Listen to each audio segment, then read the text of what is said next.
আমাদের আগামী দিনের শরীয়তপুর পদ্মা সেতু থেকে হয়ে আসে। আমার কাছে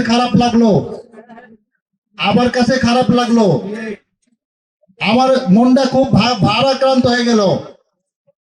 17 বছর আওয়ামী লীগ ক্ষমতা ছিল, আমাদের এলাকার 3 জন এমপি সাহেবরা ছিলেন। আমাদের এমপি সাহেবরা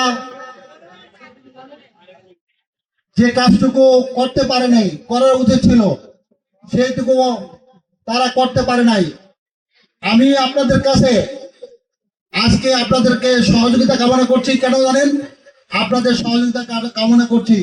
আগামী দিনের যত শরীয়তপুরের উন্নয়নমূলক কাজ আছে, হসপিটাল, রাস্তা, স্কুল, কলেজ, আমি আসার পথে জাজিরার এক কলেজের প্রফেসররা আমার সাথে দেখা করলো। আমি তাদেরকে বললাম ইনশাল্লাহ, বলেন ইনশাল্লাহ, আগামী দিনে আল্লাহ রহমত আমরা শরীয়তপুরকে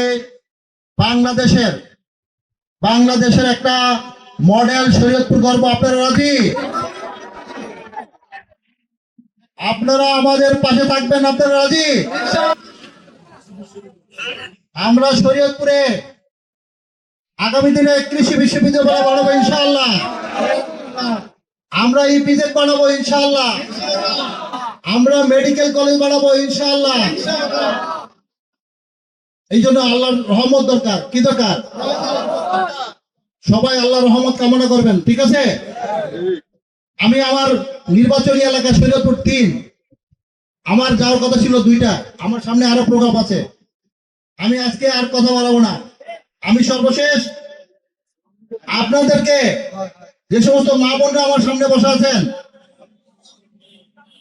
আমার কাছে খুব অপরাধী মনে হচ্ছে। মা বোনেরা ঘর রেখে, সংসার রেখে, আমাদের ভালোবাসার টানে বিএনপির তারেক রহমান, খালেদা জিয়াকে ভালোবেসে সকাল থেকে এখানে বসে আছে। আমি তাদের প্রতি কৃতজ্ঞতা জানাচ্ছি এবং আগামী দিনে শরীয়তপুর গড়ার জন্য তাদেরও অংশীদারিত্বের আমরা ইনশাআল্লাহ প্রতিশ্রুতি দিচ্ছি।